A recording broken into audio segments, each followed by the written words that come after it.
The IELTS listening test has 4 sections. Each section has 10 questions. You will hear a number of different recordings and answer the question accordingly.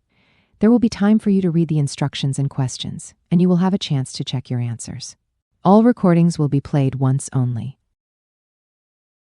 You will hear a woman calling a car rental company to make a booking. First, you have some time to look at questions 1 to 5.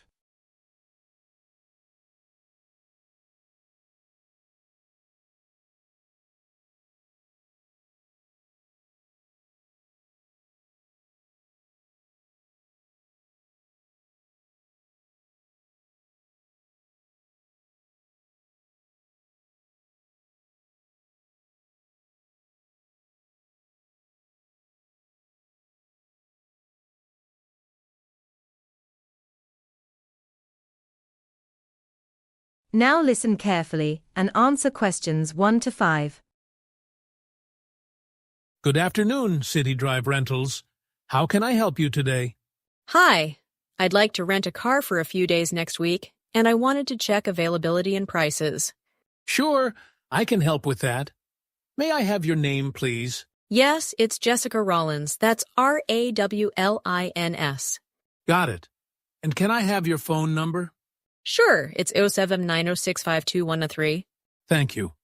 Now, I would like to know that when do you need the car?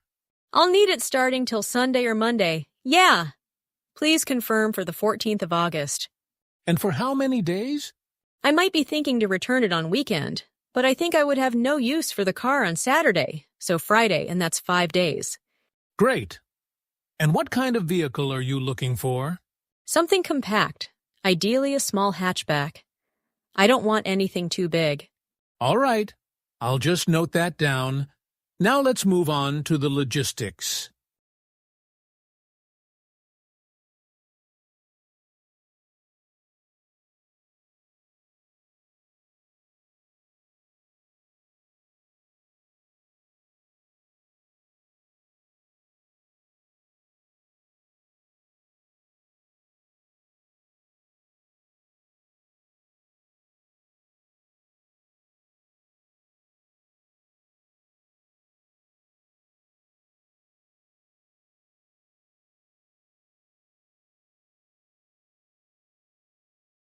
Now listen carefully and complete the remaining question. Where would you like to pick up the car? Right now, I'm not at my home, so I'd prefer to collect it from your station branch, if possible. That's fine. And will you be returning it to the same location? No, I am still wondering about it, and I think I'll be dropping it off at the airport branch instead. Understood. Any special requirements? I'll need a child seat. I got 3 children, and the naughtiest one is my older son, but my daughter is coming with me. Certainly. That's an extra $5 per day. The cost of the rental itself is $38 per day. All right, that's reasonable. There's also a refundable deposit of $150, payable when you pick up the vehicle. Okay, thanks for letting me know. You have half a minute to check your answer.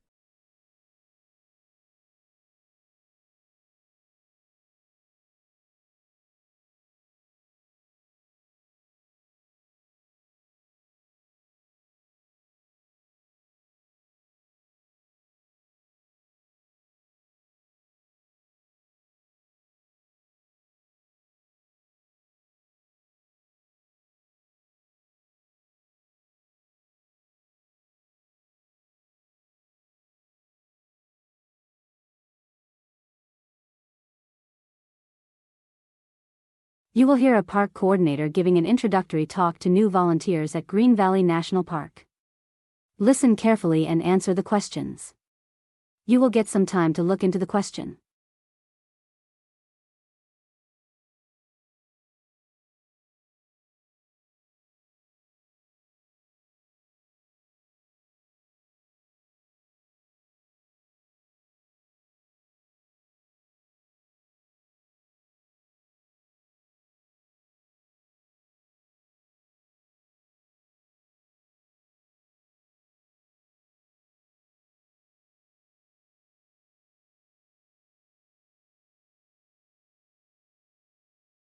Hello, and welcome to the Volunteer Orientation for Green Valley National Park. I'm Helen Morris, the Volunteer Coordinator here, and I'll be guiding you through some basic information to get you started. First of all, a little about the park. Green Valley is one of the oldest national parks in the region, established in 1974. It covers over 2,500 hectares and includes forests, rivers, and a wide range of wildlife. The main entrance gate is on Willow Creek Road, and that's where all volunteers are required to check in. Now, let's talk about the facilities. The Visitor Center, where most volunteer shifts begin, opens daily at 8 a.m. and closes at 5 p.m. Inside, you'll find a cafe, gift shop, and an information desk. Volunteers usually start their day by reporting to the volunteer office, which is just behind the cafe, next to the staff restroom.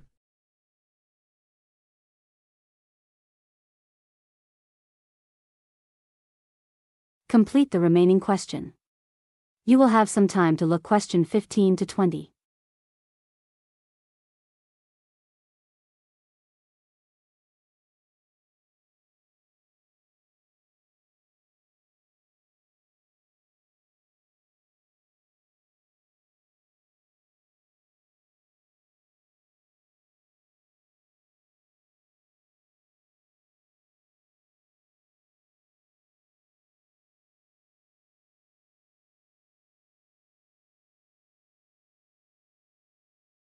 As for tasks, you'll be involved in a variety of roles. One day you might be helping with guided walks, and another day, you could be assisting with school group activities. There's also the opportunity to work on habitat restoration projects. We aim to rotate tasks so everyone gets a bit of everything. Now, uniforms. You'll be provided with a green shirt that has the park logo on it. You must wear this shirt along with your own comfortable walking shoes and pants. Hats and sunscreen are also recommended, especially during summer. Regarding safety, always carry a radio, especially if you're working away from main buildings.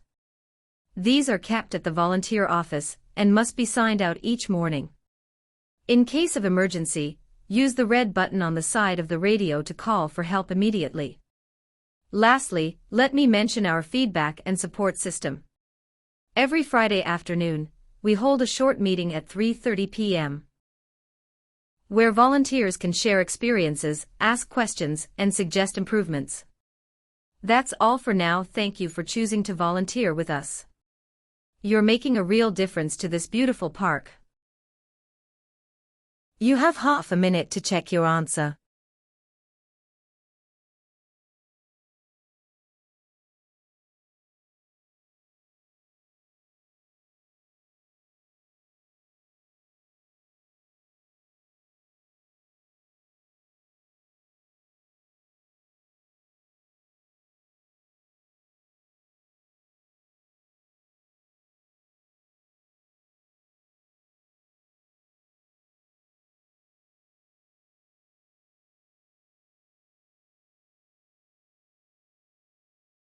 As heard in the recording, you will hear two university students, Maya and Liam, discussing their research project with their tutor, Dr. Carter.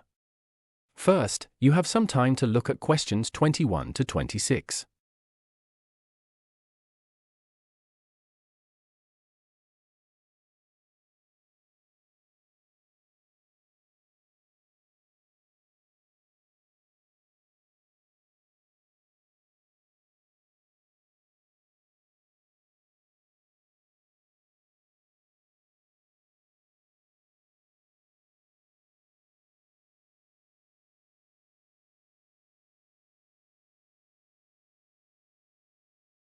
Hello, Maya. Liam, let's talk about your project on urban green spaces. How's it progressing? It's coming along well. We've already completed our literature review and distributed our survey. We had initially hoped for around 200 responses, but we ended up with about 150, which is still quite substantial. Most of the participants were between the ages of 25 and 45, though we did have a handful of responses from teenagers and people over 60 as well. That's a good demographic range. What types of questions did you include? We focused on usage frequency, perceived health benefits, and barriers to access. We wanted both quantitative and qualitative data. Yes, for instance, one question asked how often they visited green areas. Surprisingly, a majority reported visiting them once a week or more. A few even went daily. That's impressive. Did they report any specific benefits? Many did. The most common response was that it helped them reduce stress. Some also mentioned better focus and improved mood, but stress relief was definitely the top answer. Interestingly, while the mental health benefits were praised, some participants said they didn't feel comfortable using the parks after dark. Because of poor lighting? Exactly. Several respondents said the lighting good another part, but for this part, it was inadequate. And some mentioned vandalism as a deterrent, though that was less frequent. That's worth noting. What's your next step? We're planning to follow up with 5 participants for more in-depth interviews. We had considered 10, but that would have been too time-consuming given our schedule. Good call. Are you using any theories to frame your analysis? We're primarily using the attention restoration theory. We're also referencing the biophilia hypothesis, but that's more for comparison rather than as a central framework. Excellent. That should add depth to your interpretation.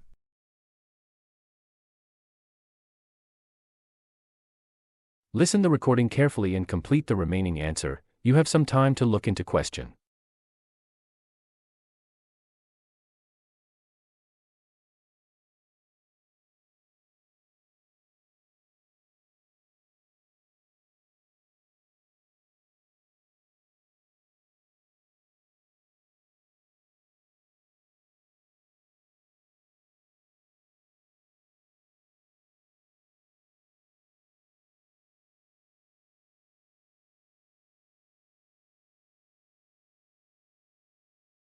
So in the survey, did you give respondents a chance to offer their own suggestions?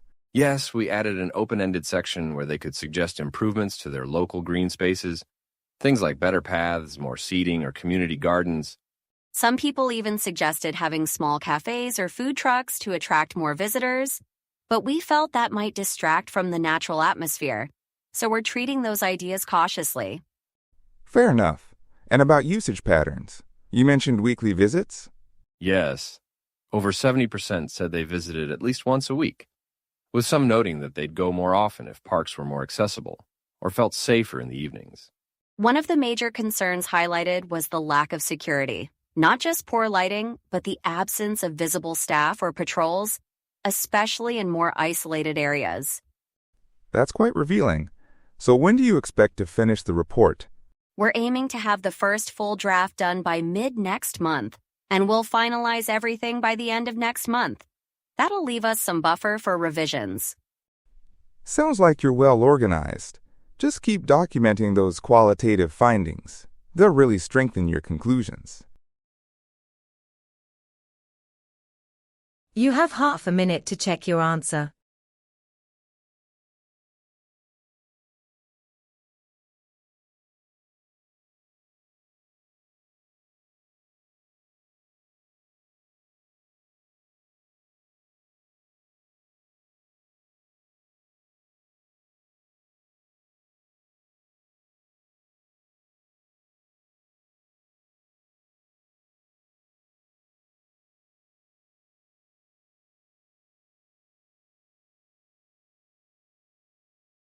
You will hear the topic about urban heat island. This will be discussed by Professor Mark, and listen carefully and complete the answer. You will have some time to look into the question.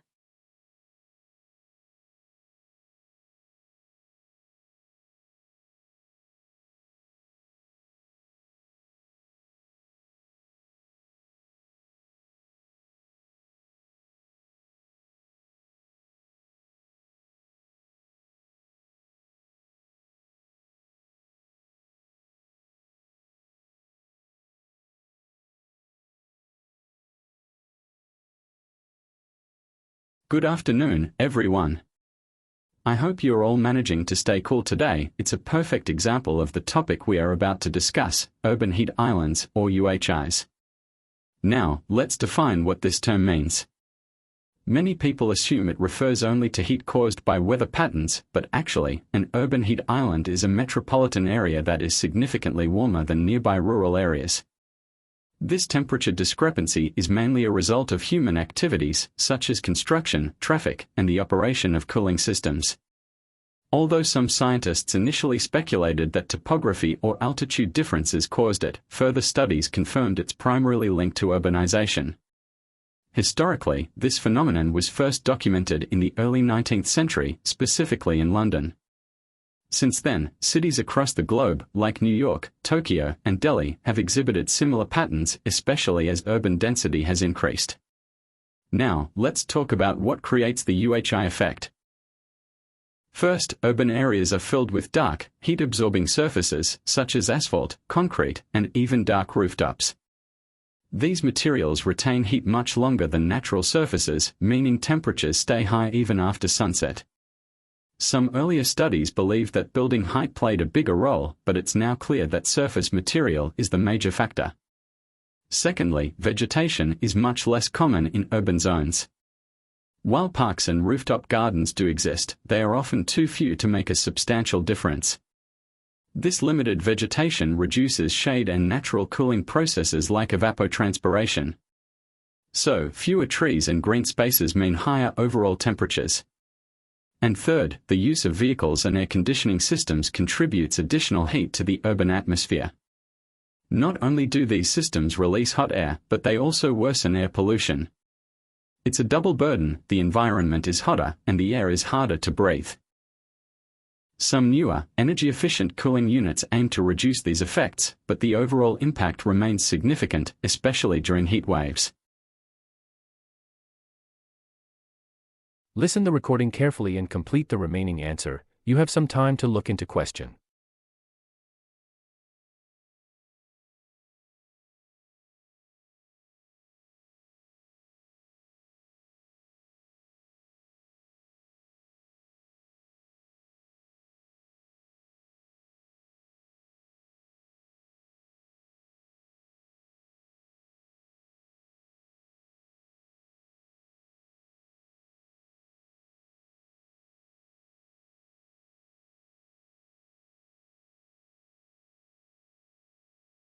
Now, moving on to the effects and possible solutions for urban heat islands.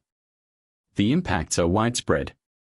First and foremost, UHIs lead to a sharp increase in energy consumption, especially in warmer months when demand for cooling spikes. This also drives up greenhouse gas emissions, adding to the global climate crisis. There's even an economic angle: higher electricity bills and strain on city infrastructure. Furthermore, UHIs can negatively impact human health. Although some people feel they've adapted to warmer cities, studies show that heat-related illnesses, especially among the elderly and individuals with respiratory conditions, are more prevalent in urban areas than in rural ones. Weather patterns can also change. One study from Brazil showed that cities with strong UHI effects experienced less rainfall and more frequent heat waves. So, we're not just talking about temperature, but broader climate disruption. So, what can we do about it? Some cities are experimenting with painting roads white, which sounds promising but has limited effectiveness. A more lasting solution is increasing urban greenery. Planting more trees can significantly reduce city temperatures by providing shade and enhancing evaporation. Of course, this requires long-term commitment from local governments. Another promising idea is the use of green rooftops, which are becoming more common in cities like Toronto and Singapore.